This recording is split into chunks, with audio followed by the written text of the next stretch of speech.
শাড়িতে র্যাম্প কাঁপালো সারা। মেয়ের সাফল্য দেখে চোখে জল এলো নীলাঞ্জনার। মেয়ের সাফল্যে পাশে থাকতে দেখা গেল এবার নীলাঞ্জনাকে। তবে এই অনুষ্ঠানে চোখে পড়লেন না অভিনেতা যিশু সেনগুপ্ত।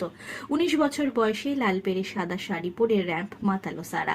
এর আগেও দেখা গিয়েছে র্যাম্পে হাঁটতে তাকে। সেই অনুষ্ঠানে অবশ্য পাশে ছিল যিশু সেনগুপ্ত। তবে এই অনুষ্ঠানে দেখা দিলেন না অভিনেতা।